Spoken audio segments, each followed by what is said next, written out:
Hi అండి. రండి రండి చూడండి ఈ మా చిట్టి కాకరకాయ చెట్టు ఎన్ని కాయలు వచ్చినాయో కదా. ఈసారి అయితే మా చెట్టుకి బోలెడు కాయలు వచ్చేసినాయండి. వర్షాలు అయితే స్టార్ట్ అయిపోయినాయి. వర్షాలకి చెట్టు మొత్తము ఇంకా ఖరాబ్ అయిపోతుందేమో అనుకున్నాము. కానీ వర్షాలు పడ్డా కూడా కాకరకాయ చెట్టుకు మాత్రం కాకరకాయలు కాయడం అయితే ఆగలేదు.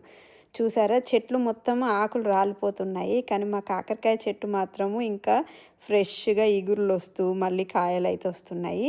ఈసారి అయితే 2 కిలోల పైనే కాకరకాయలు వచ్చాయి. నేనైతే ఈసారి కాకరకాయలు ముదరక ముందే చిన్న చిన్నగా ఉన్నప్పుడే తెంపేశాను. ఎందుకనంటే లాస్ట్ టైం నాకు చాలామంది పచ్చడి పెట్టండి కాకరకాయలతోటి బాగుంటుంది అని కామెంట్స్ పెట్టిండ్రు. సో నేను ఈసారి అయితే పచ్చడి ట్రై చేద్దామనేసి చిన్నగా ఉన్నప్పుడే కాకరకాయలను అయితే తెంపాను. చూడాలి, కాకరకాయ పచ్చడి నాకు పెట్టడం రాదు. ఇంకా యూట్యూబ్లో చూసి నేను కూడా పచ్చడి ఎలా పెడతారో చూసి నేర్చుకొని అయితే ఈసారి కాకరకాయ పచ్చడి పెడదామని డిసైడ్ అయిపోయాను. అందుకే చిన్న చిన్న కాకరకాయలు మొత్తం తెంపేశాను. చూడండి ఎన్ని వచ్చాయో.